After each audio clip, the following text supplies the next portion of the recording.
धार्मिक स्वतंत्रता के अधिकार की हम बात करेंगे। धार्मिक स्वतंत्रता के अधिकार का उल्लेख संविधान के अनुच्छेद 25, 26, 27 और 28 में किया गया है। हम अनुच्छेद 25 की चर्चा करते हैं। अनुच्छेद 25 में दो क्लॉज है, 25(1) और 25(2). 25(1) क्या कह रहा है, आइए उसको देखते हैं। 25(1) कह रहा है अंतःकरण की और धर्म को अबाध रूप से मानने, आचरण और प्रचार करने की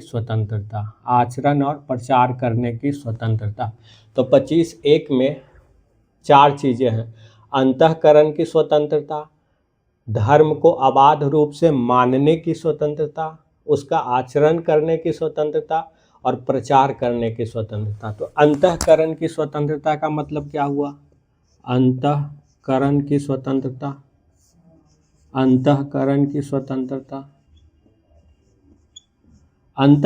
स्वतंत्रता का मतलब होता है कि आप अपने मन में किस रूप में ईश्वर के साथ अपना संबंध स्थापित करते हैं, ईश्वर के किस रूप को आप मानते हैं या फिर आप ईश्वर को नहीं मानते हैं। दोनों ही बातें।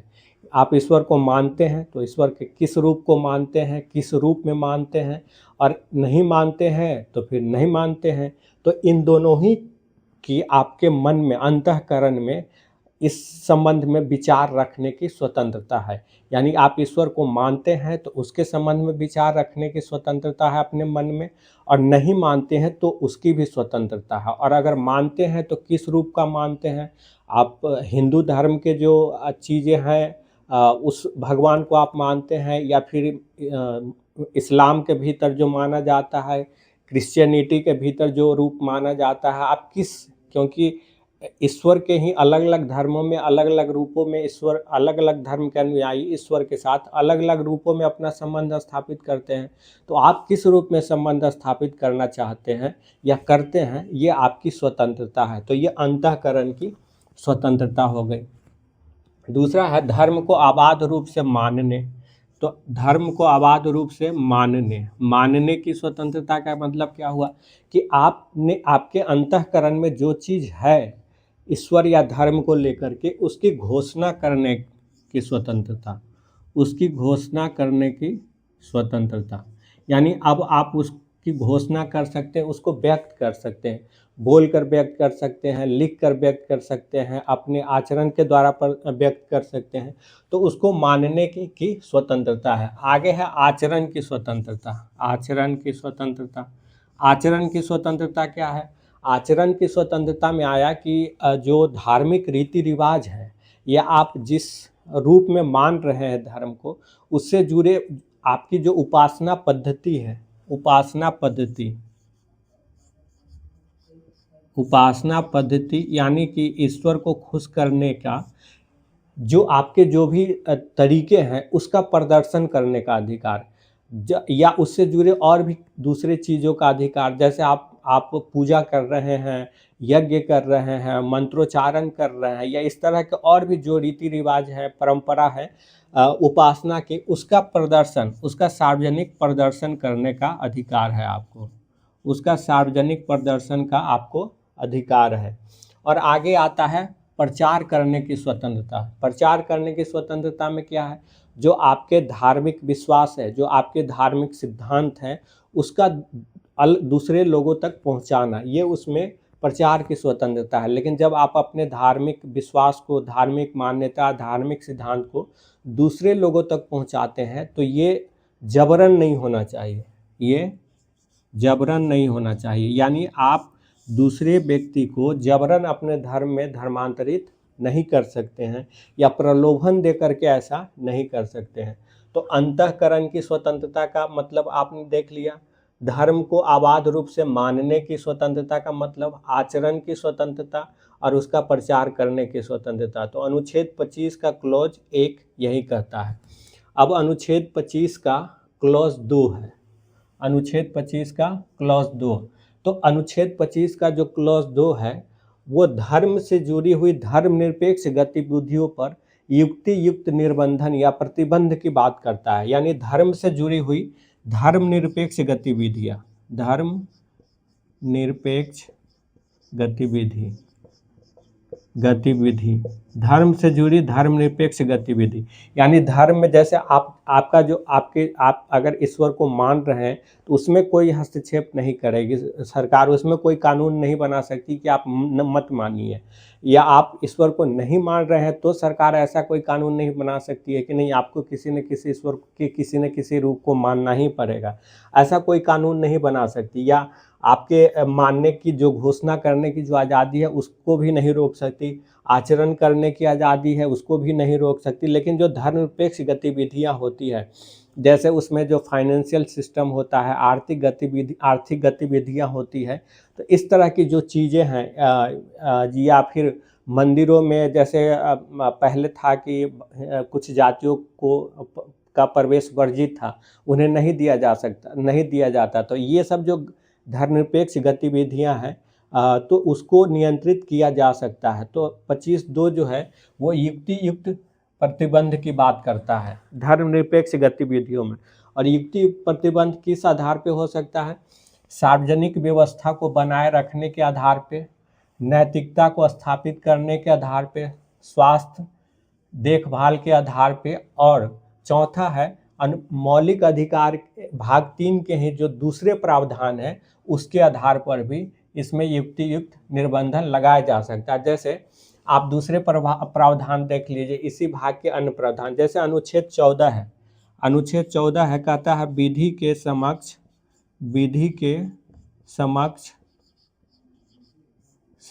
समानता, हाँ विधि के समक्ष समानता कहता है।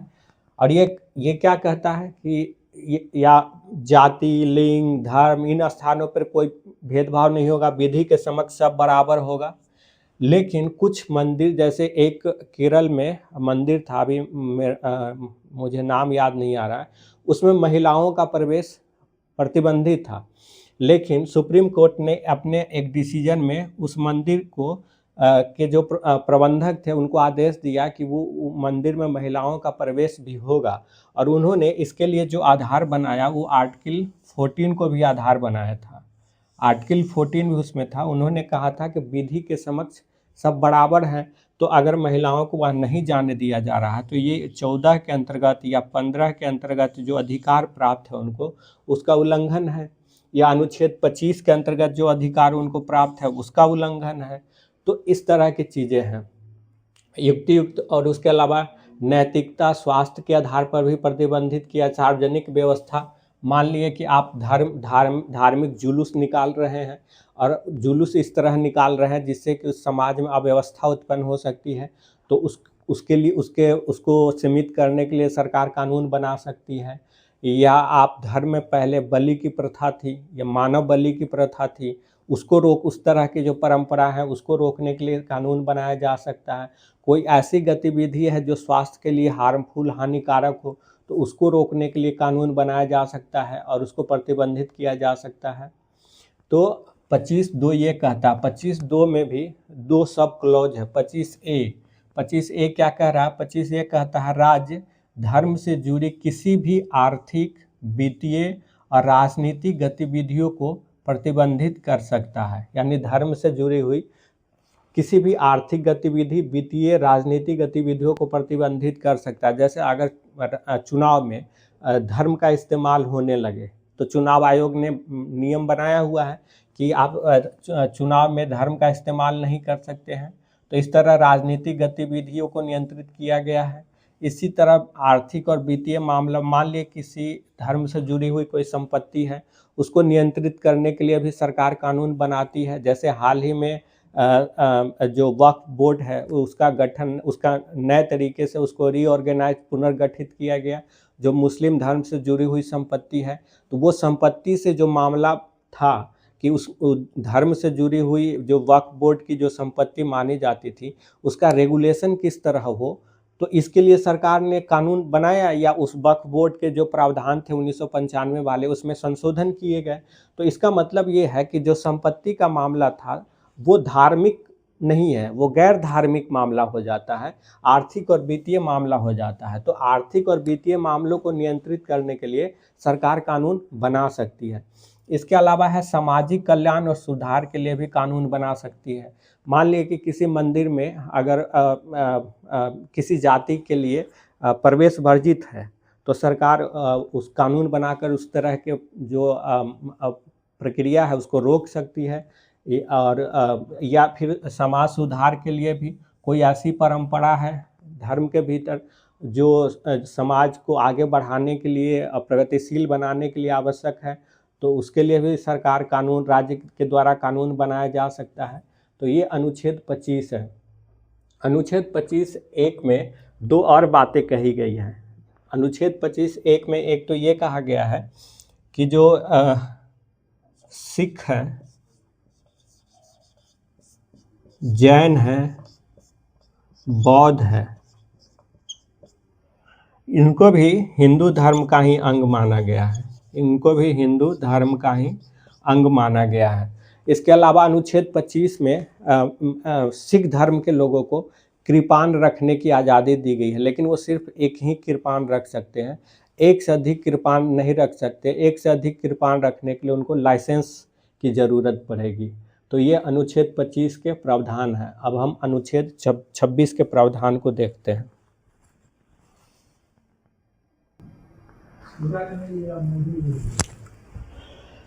अनुच्छेद 25 के बाद हम अनुच्छेद 26 को देखते हैं। अनुच्छेद 26 क्या कह रहा है? अनुच्छेद 26 कह रहा है धार्मिक कार्यों के प्रबंधन की स्वतंत्रता, यानी जो धार्मिक कार्य है उसके प्रबंधन, मैनेजमेंट की, उसको चलाने की स्वतंत्रता की बात करता है। तो ये धार्मिक कार्यों के प्रबंधन की स्वतंत्रता जो है ये किसको प्राप्त है? जैसे कि हमने 25 देखा, उसमें जो भी अधिकार प्राप्त थे, अंतःकरण, धर्म को अबाध रूप से मानने, आचरण और प्रचार करने की, वो सारे अधिकार एक व्यक्ति को प्राप्त थे। लेकिन यहाँ कह रहा है धार्मिक कार्यों के प्रबंधन की स्वतंत्रता। तो ये जो धार्मिक कार्यों के प्रबंधन की स्वतंत्रता अनुच्छेद 26 में है, ये किसी धर्म संप्रदाय को है या उसके किसी भाग को है। ये अधिकार किसको प्राप्त है? किसी संप्रदाय, किसी धर्म संप्रदाय या उसके किसी भाग को। कोई धर्म संप्रदाय है उसको या उसके किसी भाग को ये अधिकार प्राप्त है।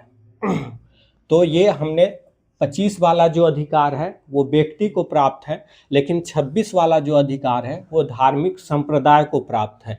ये दो 25 और 26 में अंतर है। तो ये धार्मिक कार्यों के प्रबंधन की स्वतंत्रता का जो अधिकार है वो किसको प्राप्त हो रहा है? किसी संप्रदाय या उसके किसी भाग को प्राप्त हो रहा है। इसके अंतर्गत क्या क्या आता है? इसके अंतर्गत आता है संस्थाओं की स्थापना। आप किसी धार्मिक, कोई संप्रदाय है, उसको अपने धर्म से जुड़े हुए किसी भी संस्था की स्थापना करने और उस संस्था को चलाने का अधिकार प्राप्त है। दूसरा है धर्म विषयक कार्यों का प्रबंध। धर्म से जुड़े हुए जो विषय है उसको कैसे चलाया जाए, उसके प्रबंधन की स्वतंत्रता है उसको। संपत्ति के अर्जन और स्वामित्व, यानी एक धार्मिक संप्रदाय है उसको यह अधिकार है कि वो संपत्ति खरीदे, संपत्ति अर्जित करे और फिर उसका स्वामित्व उसके पास हो, ये उसके पास अधिकार है। इसके अलावा उसके प्रशासन का अधिकार है, यानी जो संपत्ति उसने खरीदा है, जिसका वो मालिक है, उसका प्रशासन चलाने, उसको चलाने का अधिकार भी उसको प्राप्त है विधि के अनुसार। और इसके अलावा ये जो 25-26 के जो अधिकार हैं, इस पे कुछ प्रतिबंध भी है, और ये प्रतिबंध युक्तियुक्त निर्बंधन उन्हीं आधारों पे 26 में भी लगा हुआ है जो 25 में है। यानी सार्वजनिक व्यवस्था को बनाए रखने का आधार हो, नैतिकता को स्थापित करने का आधार हो, या स्वास्थ्य सुरक्षा का आधार हो। इन 3 आधारों पे यहाँ भी युक्तियुक्त निर्बंधन की बात होती है। अब यहाँ है कि एक धर्म संप्रदाय को धार्मिक कार्यों की स्वतंत्रता तो दे दी गई, लेकिन प्रश्न उठता है कि किसी संप्रदाय को कैसे एक धार्मिक संप्रदाय माना जाए। तो इसके लिए सुप्रीम कोर्ट ने अपने फैसले में कुछ बातें कही है। सुप्रीम कोर्ट ने किसी भी संगठन को या इस तरह के जो धार्मिक संगठन है उसको एक संप्रदाय मानने के लिए कुछ शर्त निर्धारित किया है। सुप्रीम कोर्ट ने क्या कहा कि पहली बात उन्होंने कहा कि ये एक व्यक्ति का समूह होना चाहिए, एक ऐसा समूह जिसके भीतर एक अपनी पद्धति हो, आत्मतुष्टि का, यानी ईश्वर के साथ संबंध स्थापित कर खुद को आत्मतुष्ट कर सके, इसकी उसकी अपनी एक पद्धति हो, लोगों का एक ऐसा समूह हो जिसका एक समान पद्धति हो, जिसके माध्यम से वो ईश्वर के साथ संबंध स्थापित कर खुद को तुष्ट कर सके। तो ये एक व्यक्तियों का समूह होना चाहिए, पहली बात है, जिसका अपना एक पद्धति होनी चाहिए, उपासना पद्धति होनी चाहिए। दूसरा है कि एक संगठन होना चाहिए, यानी कि वो एक संगठित रूप में होना चाहिए, उसके नियम कायदे बाकायदा निर्धारित हो उस संगठन के संचालन का।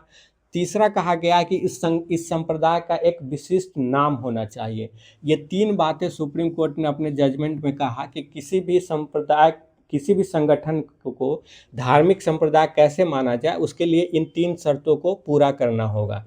तो और इसी आधार पे सुप्रीम कोर्ट ने रामकृष्ण मिशन और आनंद मार्गी संप्रदाय जो है, उन दोनों को हिंदू धर्म का एक संप्रदाय माना। रामकृष्ण मिशन को और आनंद मार्ग संप्रदाय को, इसको हिंदू धर्म का ही एक संप्रदाय माना। लेकिन जो अरबिंदो सोसाइटी है, अरबिंदो सोसाइटी, उसको उन्होंने हिंदू धर्म का संप्रदाय मानने से इनकार कर दिया। तो ये अनुच्छेद 26 में धार्मिक कार्यों के प्रबंधन की स्वतंत्रता दी गई है, और उसमें कुछ युक्त निर्बंधन भी है। और ये इसमें अंतर ये है कि जहाँ 25 के अधिकार व्यक्ति को प्राप्त है, वहीं 26 के जो अधिकार है वो एक धर्म संप्रदाय को प्राप्त है।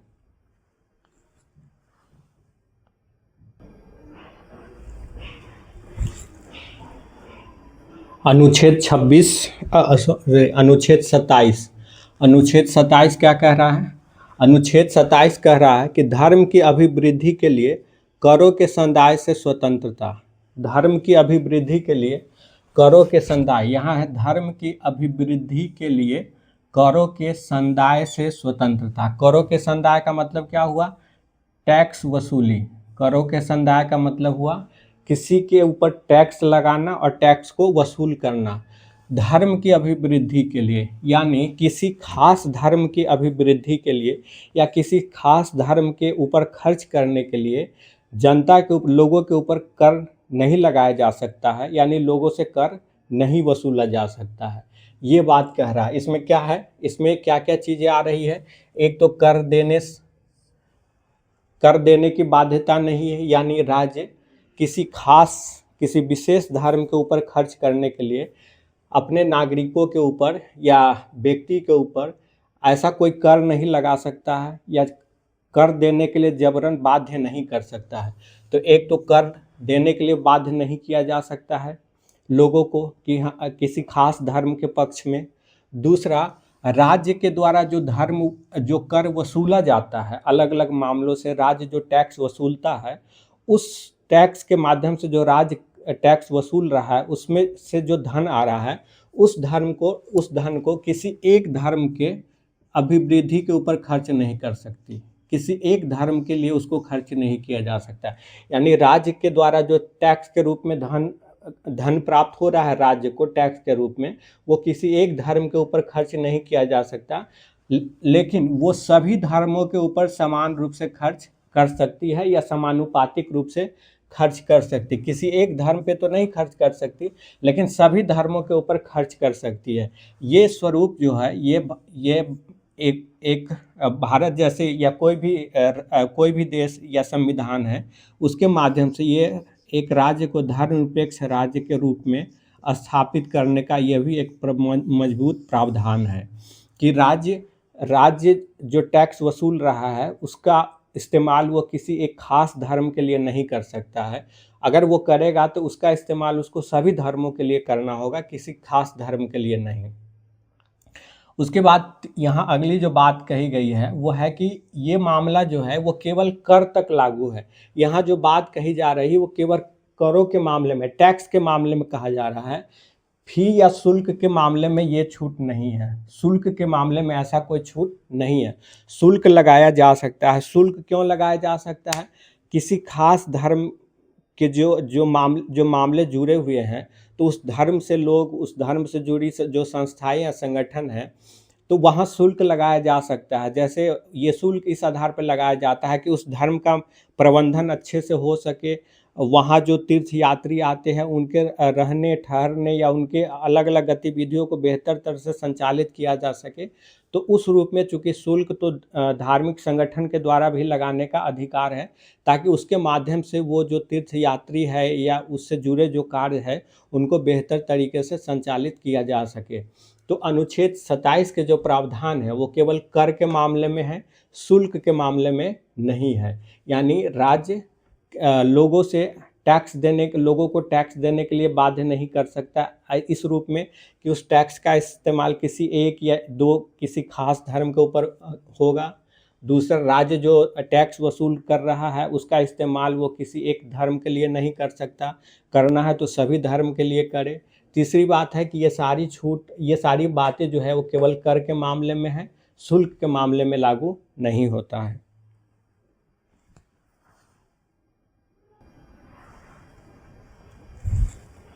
अनुच्छेद 28 शिक्षण संस्थाओं के भीतर धार्मिक शिक्षा से जुड़ी हुई स्वतंत्रता की व्याख्या करता है कि अलग अलग शिक्षण संस्थाएं हैं उसमें धार्मिक शिक्षा दी जाएगी या नहीं दी जाएगी।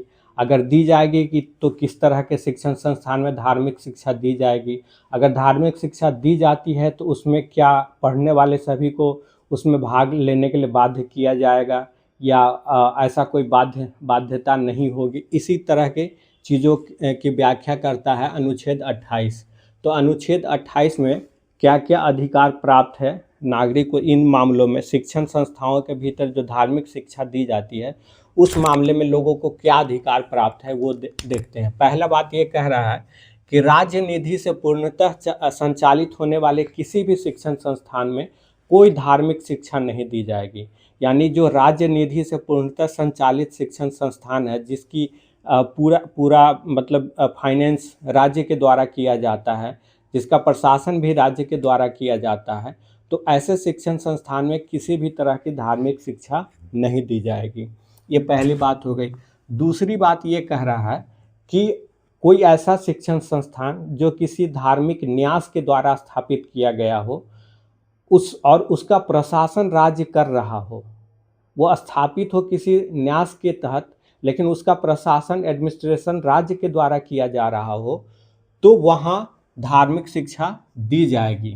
वहाँ धार्मिक शिक्षा दी जाएगी चूँकि उसकी स्थापना एक धार्मिक न्यास या ट्रस्ट के अंतर्गत की गई है, किसी धर्म से जुड़े ट्रस्ट के अंतर्गत, तो वहाँ धार्मिक शिक्षा दी जाएगी इसके बावजूद कि उसका प्रशासन राज्य के द्वारा किया जा रहा है। आगे लिखता है कि कोई ऐसा शिक्षण संस्थान, किसी धर्म से जुड़ा हुआ शिक्षण संस्थान जो राज्य से मान्यता प्राप्त है, यानी किसी धर्म का शिक्षण संस्थान है, जैसे बहुत सारे अल्पसंख्यक शिक्षण संस्थान होते हैं, जैन धर्म, सिख धर्म, बौद्ध धर्म के शिक्षण संस्थान या इस्लाम धर्म के शिक्षण संस्थान। तो इस तरह के जो अल्पसंख्यक शिक्षण संस्थान होते हैं जिसे राज्य के द्वारा मान्यता प्राप्त है, तो उन शिक्षण संस्थाओं में जो लोग छात्र पढ़ते हैं उसके साथ क्या होगा, तो इन शिक्षण संस्थाओं में तो धार्मिक शिक्षा दी जाती है क्योंकि ये अल्पसंख्यक या किसी धर्म से जुड़े हुए शिक्षण संस्थान है, भले उसे राज्य से मान्यता प्राप्त है लेकिन वहाँ धार्मिक शिक्षा दी जाती है। तो यहाँ जो